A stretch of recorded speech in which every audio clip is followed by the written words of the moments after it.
Hello बच्चों। तो welcome once again. तो आज हम लोग फिर से बात करते हैं अब यहाँ पे कैपेसिटर वाले टॉपिक में लेक्चर नंबर 2 की। ठीक है। तो हम लोग जैसे लेक्चर नंबर 1 में बात कर रहे थे डिफरेंट टाइप्स ऑफ कैपेसिटर्स में, जिसमें हम लोगों ने स्फेरिकल कैपेसिटर तक बात कर लिया था। अब हम आगे बढ़ेंगे अबाउट सिलिंड्रिकल कैपेसिटर के बारे में। तो ये जैसा कि आप देख सकते हैं यहाँ पर सिलिंड्रिकल कैपेसिटर है। एक यहाँ पर आपको सिलेंडर होगा जिसके आउटर सरफेस पर इस तरह से प्लस चार्ज आपको दिखाई दे रहा है, और एक बाहर से आपको एक और सिलेंडर आपको आएगा जिसके इनर सरफेस पर आपको माइनस चार्ज इस तरह से दिख रहा है ना। इसकी लेंथ हम लोग ने एल ले ली है। L is the length of the capacitor, और इनर रेडियस ए हो गया और आउटर रेडियस जो बड़ा वाला सिलेंडर है वो बी हो गया, अंदर में हॉलो रहेगा। ठीक है, तो इस तरह से। तो और बाहर वाले को आप चाहें तो अर्थिंग कर सकते हैं। तो A inner radius, B is the outer radius. ठीक है, तो यहाँ पर हम कैसे काम करेंगे?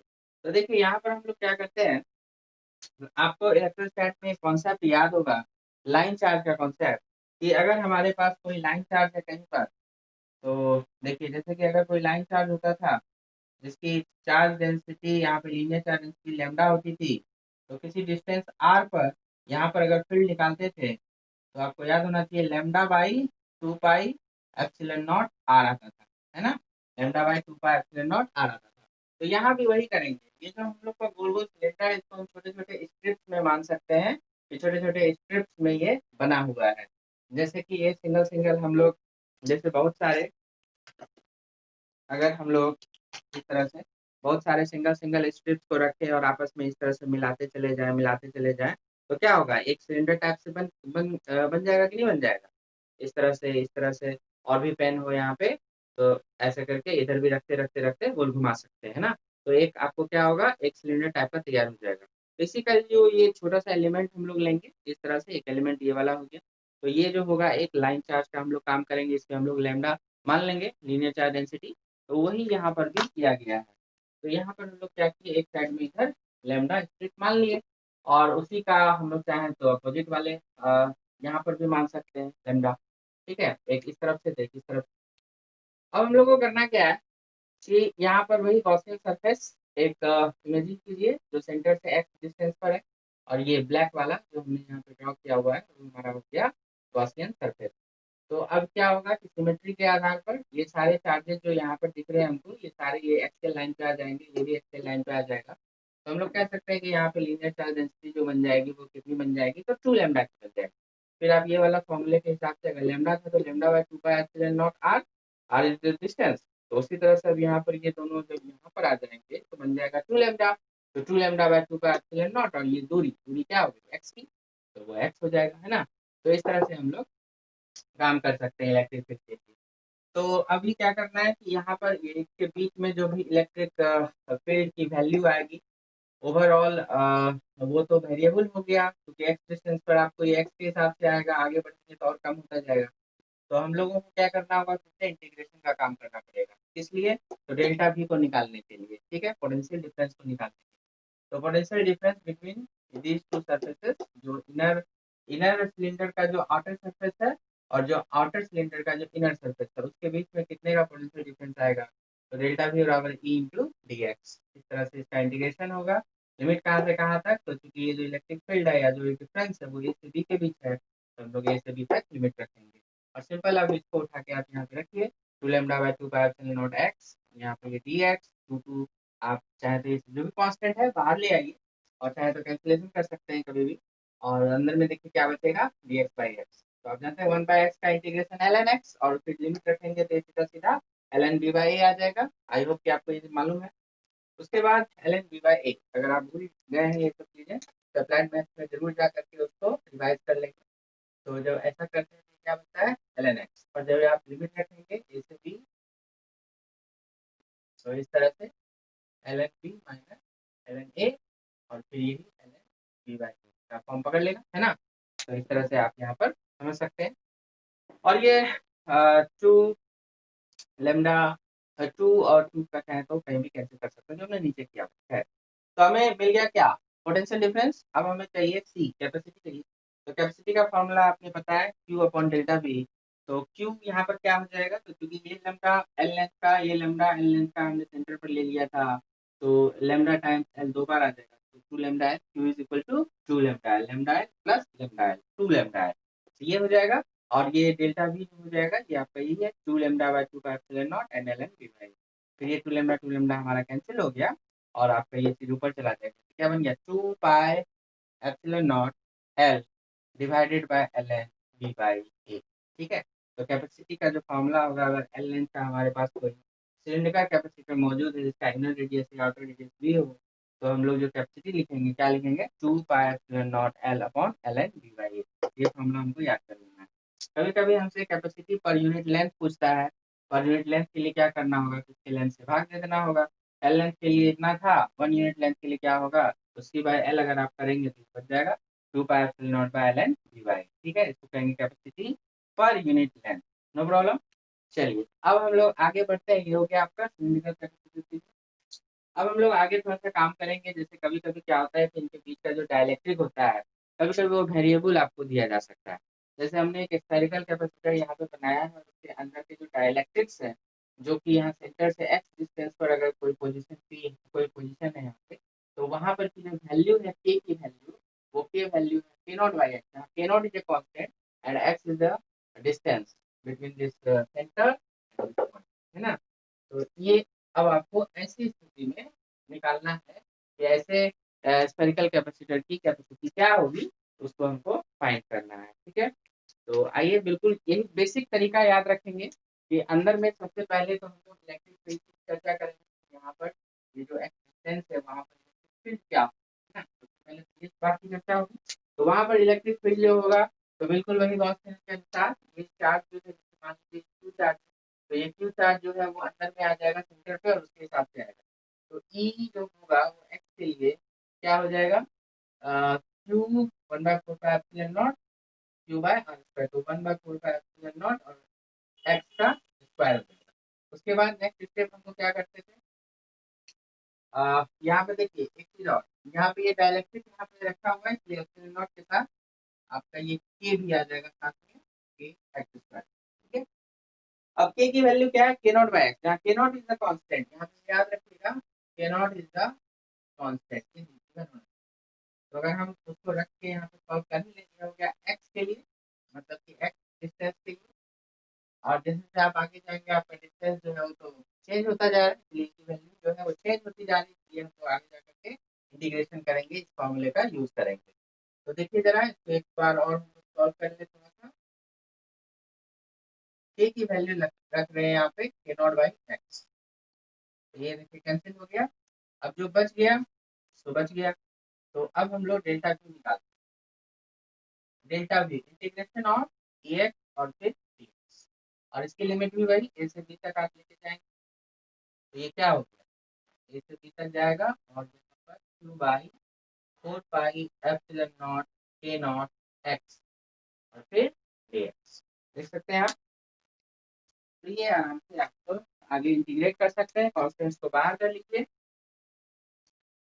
Q by four pi epsilon naught K naught integration of one by x, ठीक है, विद रिस्पेक्ट टू एक्स, तो ऑफ कोर्स अभी भी बताया ही कैसे कन्वर्ट हो जाता है, तो Q by four pi epsilon naught K naught then L N D by, इस तरह से हो जाएगा। ये आपका आगे डेल्टा भी, और अब आपको अगर सी चाहिए तो सी के लिए फिर से वही फार्मूला अप्लाई कर सकते हैं, क्यू अपॉन डेल्टा वी का। तो इसको इधर मिटा के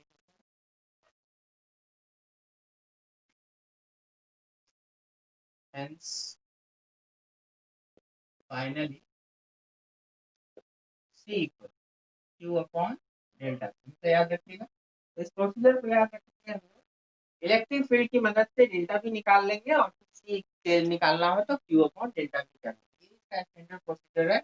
जहाँ भी डायरेक्ट फॉर्मूला पे नहीं कुछ सेट हो रहा है तो हम लोग इस प्रोसीजर का यूज करके वहाँ कैपेसिटी निकाल सकते हैं, अदरवाइज अगर कोई नॉन फॉर्मूला पर सेट है तो फिर फॉर्मूला इस्तेमाल करेंगे। तो चलिए क्यू अपॉन डेल्टा भी हो गया, Q upon four pi epsilon naught K naught then ln dy, ये क्यूब आपका कैंसिल हो जाएगा। आप देख सकते हैं कि कैपेसिटी आपने जितना भी सॉल्व किया है उसमें कहीं भी चार्ज क्यू जो है वो नहीं आया हुआ है, मतलब कि उस चार्ज से वो इंडिपेंडेंट होता है, ठीक है ना। और किस चीज पर डिपेंड करता है, तो डायमेंशन क्या है, कैपेसिटर का डायमेंशन क्या है, जैसे कि आप इसमें भी देख सकते थे, यहाँ एल लेंथ पे, ए पे, बी पे, इन सब पे डिपेंड कर रहा है। स्पेयर वाले केस में भी कहीं भी चार्ज पर डिपेंड नहीं करता है, ठीक है। पैरेलल प्लेट कैपेसिटर भी था तो वहाँ एरिया वगैरह, डिस्टेंस बिटवीन द प्लेट्स, मतलब डायमेंशन क्या है कैपेसिटर का उस पर डिपेंड करता है। उसके ऊपर कितना चार्ज आप दे रहे हैं उस पर डिपेंड नहीं करता है। चार्ज देख सकते हैं कैंसिल होता है। तो यहाँ पर जवाब क्या होगा, यहाँ आपका रख दिया चार्ज। तो वेरिएबल वाला केस भी आपको कहीं कहीं दिख जाए तो इस तरह से आप स्टैंडर्ड काम कर सकते हैं, ठीक है। चलिए फिर अब आगे बढ़ते हैं। आइए बच्चे, तो अब हम आगे जो डील करने वाले हैं वो है हमारा बहुत इंपॉर्टेंट ग्रुपिंग ऑफ कैपेसिटर्स, ठीक है। इसमें सबसे पहले हम लोग सीरीज ग्रुपिंग की बात करेंगे। तो सीरीज ग्रुपिंग में क्या होता है, तो सीरीज ग्रुपिंग में क्या होता है, तो सबसे पहली बात ध्यान रखिएगा कि the value of charge, the value of charge flowing through each of the capacitor remains the same. जैसे कि हम लोग रेजिस्टेंस का जब सीरीज ग्रुपिंग करते हैं तो उसमें क्या होता है, value of the current flowing through each of the resistor remains the same. तो यहाँ पर वैल्यू ऑफ द चार्ज जो कैपेसिटर पर जमा होगा वो सारे कैपेसिटर पर एक जैसा जमा होगा। क्यू इस पर जमा होगा तो इस पर भी Q amount, Q amount, Q amount तीनों पे जमा होगा, जितने भी लगाएंगे सीरीज में सब पे जमा। The value of charge flowing through each of the capacitor remains the same. Next, the value of potential difference across each of the capacitor remains different. यहाँ हम ये मान के चल रहे हैं कि जो कैपेसिटी है C1, C2, C3 वो अलग अलग है, डिफरेंट डिफरेंट है। तो कैपेसिटी अगर डिफरेंट है तो फिर इनके अक्रॉस जो पोटेंशियल डिफरेंस आपको डेवलप होगा वो भी डिफरेंट डेवलप हो जाएगा। और इस स्थिति में जो इक्विवेलेंट कैपेसिटी की हम बात करेंगे, तो इक्विवेलेंट कैपेसिटर का क्या मतलब हुआ कि इन तीनों के जगह पर आप एक सिंगल कैपेसिटर यूज करो और जो चार्ज अभी यहाँ पे जमा हो रहा था वही क्यू अमाउंट ऑफ चार्ज यहाँ भी जमा होना चाहिए या फ्लो होना चाहिए। और उसी सेल की वजह से जो सेल आपने यहाँ पे कनेक्ट किया हुआ है सर्किट में, उसी सेल, तो यहाँ पर जो भी इसकी तीनों को मिला करके जो इक्विवेलेंट कैपेसिटी बनेगा उसको CS बोल रहे हैं, सीरीज में कनेक्शन है इसीलिए। और ये ए और बी पॉइंट के बीच का कैपेसिटी कहलाता है। तो आइए उसको निकालें, CS और C1 C2 C3 सब में क्या रिलेशन आएगा, तो किस तरह से निकाल सकते हैं। तो यहाँ पे हम लोग यूज करेंगे, फार्मूला है हमारे पास डेल्टा V बराबर क्यू बाई सी, ऐसे कर सकते हैं, है ना। क्योंकि Q equal to C into delta V ये हमने पढ़ा हुआ है, या C equal to Q upon delta V अभी भी हमने जाना था। तो डेल्टा V क्या हो जाएगा, Q अपॉन C हो जाएगा। तो हम क्या करते हैं, यहाँ पर कुछ नाम रखिए और फिर उसके हिसाब से हम लिखते हैं। जैसे VA माइनस VC, जैसे यहाँ का पोटेंशियल हो गया VA, यहाँ का पोटेंशियल हो गया VC, यहाँ का VD, यहाँ का VB, इस तरह से। तो जो डिफरेंस हुआ क्या हुआ, VA माइनस VC, इस तरह से लिखना है। ये पोटेंशियल हायर, ये लोअर, प्लस वाला हायर होता है, माइनस वाला लोअर। तो ये डेल्टा V का काम कर गया। इसके ऊपर कितना चार्ज है, Q है, डिवाइडेड बाय इसकी कैपेसिटी क्या है, तो C1 है, इस तरह से लिख सकते हैं। उसी तरह से अब आप इसके लिए लिखिए, तो VC minus VD equal to Q upon C2। ऐसे इधर के लिए लिखेंगे क्या हो जाएगा, VD minus VB equal to Q upon C। अब इन सबको हमको क्या करना है, ऐड कर। ऐड करने से देखिए ये माइनस BC था, ये प्लस BC था, कैंसिल होगा, कैंसिल होगा। ये क्या हो गया, VA माइनस VB, है ना। बाकी इधर क्यू कॉमन कर दीजिए तो क्या बचेगा, 1/C1 plus 1/C2 plus 1/C3 बचेगा। और यहाँ पर देखिए उसी तरह से क्या लिख सकते हैं, VA minus VB equivalent circuit के लिए equal to Q upon differential के हिसाब से जो इस कैपेसिटर पे आएगा वही यहाँ इक्विवेलेंट पे भी आना चाहिए, क्यू डिवाइडेड बाय CS, ठीक है। चलिए, तो VA माइनस VB को अब मैं वहां से उठा के यहाँ रख रहा हूँ, तो क्या होगा, Q बाई CS हो जाएगा और equal to Q into 1/C1 1/C2 1/C3। Q देखिए कैंसिल हो गया, तो आप क्या कर सकते हैं यहाँ पे 1/CS, तो इधर लिख देता हूँ, which implies 1/CS is equal to 1/C1 plus 1/C2 plus 1/C3। इस तरह से आपका CS मिलेगा। ठीक है, ये हो गया इक्विवेलेंट। अच्छा, for C1 and C2 in series, अगर दो ही हम लोग सीरीज में डालते हैं तो 1/CS क्या कहलाएगा 1/C1 प्लस 1/C2, और इसी को हम लोग जब आगे लिखेंगे तो C1 C2 प्लस C2, तो CS क्या बनेगा C1 C2/C1 प्लस। सिंपल है। आप जानते हैं कि रेसिस्टेंस में भी इसी तरह के काम हुए थे, तो वही सब काम यहाँ भी हो रहा है ना। तो आप समझ सकते हैं। तो जब सीरीज ग्रुपिंग करेंगे आप, अगर आपने ढेर सारा C1 C2 C3 C4 C5 बहुत सारा लगा दिया, तो 1/CS इक्वल टू हो जाएगा 1/C1 plus 1/C2 plus 1/C3 plus 1/C4 plus 1/C5। इस तरह से आपने जितना भी लगाया होगा लिखेंगे। अगर C1 C2 C3 इस सब की वैल्यू अगर इक्वल हो, मान लो हमने n कैपेसिटर इक्वल कैपेसिटी का सीरीज में कनेक्ट कर दिया है, तो क्या हो जाएगा 1/C plus 1/C plus 1/C, इस तरह से ये n टाइम्स हो जाएगा, तो n/C हो जाएगा, है ना। तो हम लोग उस सब चीजों को भी एक एक करके मेंशन करते हैं, देखिए। हाँ जी बच्चों, तो आइए, इसलिए अब आगे हम लोग लिखे हैं यहाँ पे कि clearly for n identical capacitors connected in series. तो अगर आप सीरीज में n आइडेंटिकल कैपेसिटर्स को अगर आप कनेक्ट करते हैं और ईच कैपेसिटर की जो कैपेसिटी है वो C मान के चलेंगे, तो फिर 1/CS को आप लिख सकते हैं 1/C plus 1/C plus 1/C plus dot dot, इस तरह से n टाइम्स। ठीक है, तो ये क्या बन जाएगा n/C हो जाएगा ना, n time n into 1/C मतलब n/C, इस तरह से हो जाएगा। जुड़ते जाइए हो जाएगा। आप CS चाहिए था तो CS देखिए 1/CS है, CS निकालना है तो लट जाएगा, C/n हो जाएगा। तो इस तरह से ये आपका इक्विवेलेंट हो जाएगा, है ना। तो n आइडेंटिकल कैपेसिटर्स को अगर आप सीरीज में डाल देंगे तो फिर जो इक्विवेलेंट बनेगा वो क्या बनेगा C/n। ठीक है, जैसे 2 को अगर आपने डाला तो C/2 इक्विवेलेंट हो जाएगा, 3 को डाला C/3, 4 को डाला C/4, इस तरह से। तो हम लिख सकते हैं the value of equivalent capacity remains lesser, माने जो इक्विवेलेंट आएगा वो एकदम कम होगा, सबसे कम होगा, lesser than the individual value. आपने इंडिविजुअल जो भी डाला होगा कैपेसिटी, उससे भी कम आएगी आपकी इक्विवेलेंट कैपेसिटी। ठीक है, और this grouping is used for increasing the potential difference. इसको क्यों यूज करना है हमको, तो जहां पर भी हमको पोटेंशियल डिफरेंस को बढ़ाने का काम करना है, वहां पर आप इस तरह की ग्रुपिंग को इस्तेमाल कर सकते हैं between any 2 points by decreasing the equivalent capacity. Equivalent capacity को कम करके आप क्या कर सकते हैं, जो कि क्या होता है Q equal to C into भी कह सकते हो आप। तो अगर आपको ये भी बढ़ाने को है कि एक्चुअली में डेटा भी लिखे अभी लिखे सेम मैटर है यहाँ पे, तो Q/C, तो कैपेसिटी जितना कम होगा आपका जो वहाँ पे पोटेंशियल डिफरेंस होगा वो उतना अधिक राइज कर जाएगा फॉर कांस्टेंट चार्ज। ठीक है, constant charge there.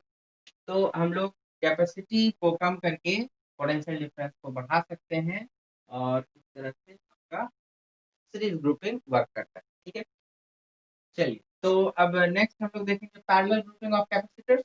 Parallel grouping में क्या होगा, इसी तरह से देखिए, पैरेलल ग्रुपिंग हमने 3 कैपेसिटर्स का सजा रखा है। प्लस वाले सारे जो आपके प्लेट्स होंगे वो एक साथ आएंगे, माइनस वाले सारे एक साथ आएंगे, और यहाँ पर जो आपका चार्ज जा रहा है Q, जब चार्जिंग कंडीशन में होता है कैपेसिटर तो फिर वहाँ पे चार्ज फ्लो होता है।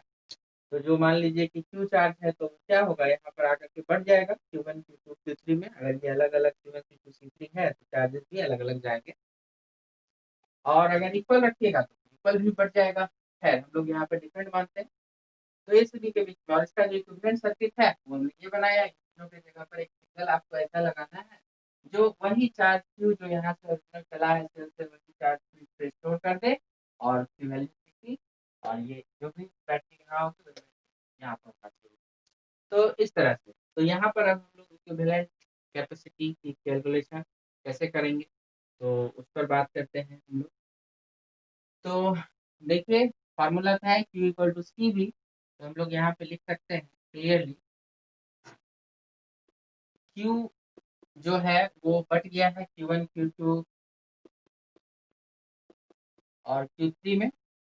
तो हम लोग इस Q को वहां से देख करके आप लिख लीजिए इस वाले इक्विवेलेंट सर्किट के लिए Q इक्वल टू सी भी, तो सी की जगह सी आ जाएगा और भी जो भी आएगा ए बी के बीच का उसको हम भी ए बी लिखेंगे, कोई दिक्कत भी ए बी, ठीक है।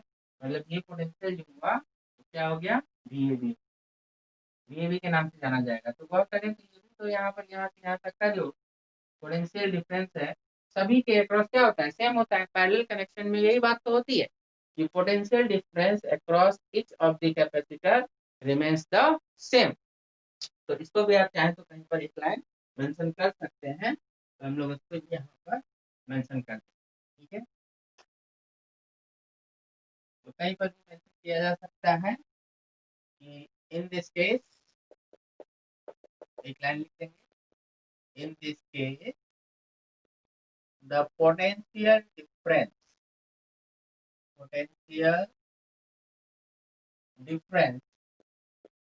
across each of the capacitor must be the same, ठीक है। और बट जो चार्ज स्टोर होगा वो डिफरेंट भी हो सकता है और अगर इक्वल इक्वल कैपेसिटी का है तो फिर सेम भी हो सकता है ना। तो इस तरह से हम लोग, लेकिन ये चीज मस्त है कि उनके अक्रॉस जो पोटेंशियल डिफरेंस होंगे दैट रिमेन्स द सेम। चलिए, तो उसके अलावा यहाँ प्रूफ हो जाएगा, तो Q हम लोग वहां पे लिख सकते हैं CP इंटू VAB। उसी तरह से Q1 यहाँ पर क्या हो जाएगा C1 इंटू बी, क्लियर है, क्योंकि ये भी ए बी C1 के अक्रॉस भी हुआ, C2 के अक्रॉस भी हुआ और C3 के अक्रॉस भी हुआ। फिर यहाँ पर लिख लीजिए C2 into B A B Q2 और फिर ये Q3 को लिख सकते हैं C3 इंटू बी। उससे क्या होगा कि आपका वी ए बी कैंसिल हो जाएगा, यहाँ से कॉमन लेंगे कैंसिल हो जाएगा और क्या बच गया C1 plus Q2 plus C3। तो आप देख सकते हैं क्या हुआ, ये सीधा सीधा एडअप हो गया। तो अगर आपने तीन कैपेसिटर C1 C2 C3 का पैरेलल में कनेक्ट किया तो उसका जो इक्विवेलेंट कैपेसिटी आएगा क्या करना है, सीधा सीधा ऐड कर देना है, ठीक है। तो यहीं पर फॉर एन आइडेंटिकल कैपेसिटर की अगर हम लोग बात करें तो सीपी क्या हो गया C plus C plus C plus N times, ये क्या बन गया एन टाइम्स सी, है ना। तो यहाँ पर आप देख सकते हैं कि इक्विवेलेंट कैपेसिटी जो हो गई है राइज कर गई है ना। इक्विवेलेंट कैपेसिटी जो हो गई वो इंडिविजुअल से अधिक आएगी क्योंकि ऐड ही तो होना है। तो इन सब लाइन को भी मेंशन कर देते हैं। तो क्लियर है अब आपको बच्चों, हम लोग लिख सकते हैं पैरेलल ग्रुपिंग में, in parallel grouping of capacitors the equivalent capacity will be greater than the largest individual value, है ना। तो जब आप पैरेलल ग्रुपिंग करेंगे तो जो भी आपको इंडिविजुअल लार्जेस्ट वैल्यू होगा उससे भी ज्यादा आपको वैल्यू आएगी हमेशा पैरेलल ग्रुपिंग जब आप करेंगे तब, ठीक है, सबसे ज्यादा। उसके बाद this grouping is use for, कभी कभी पूछता है क्यों करते हैं कब करते हैं, use for increasing the effective capacitance, क्योंकि हम जानते हैं इसमें क्या हो रहा है, इफेक्टिव कैपेसिटेंस बढ़ जाती है, इसलिए हम लोग कहेंगे कि इफेक्टिव कैपेसिटेंस को बढ़ाने में यूज कर सकते हैं। लेकिन किस जगह पर, eight constant potential difference, eight constant potential difference, जहां पर दो पॉइंट के बीच का पोटेंशियल कांस्टेंट हो उसके बीच में हमको अगर इफेक्टिव कैपेसिटी बढ़ानी है तो हम लोग किस तरह का ग्रुपिंग यूज करेंगे, तो जवाब होगा पैरेलल ग्रुपिंग, ठीक है। और फिर चाहो तो ऐड कर सकते हो by increasing the equivalent capacity, ठीक है। तो इक्विवेलेंट कैपेसिटी, क्योंकि आपका कैपेसिटी बढ़ेगा तो वहां पर जो होगा कांस्टेंट पोटेंशियल डिफरेंस पर आपकी चूंकि कैपेसिटी बढ़ रही है तो आपका इफेक्टिव कैपेसिटेंस बढ़ गया। यहाँ पर मुझे लगता है रिपीट हो गया है तो आप इसको छोड़ दीजिए। हाँ।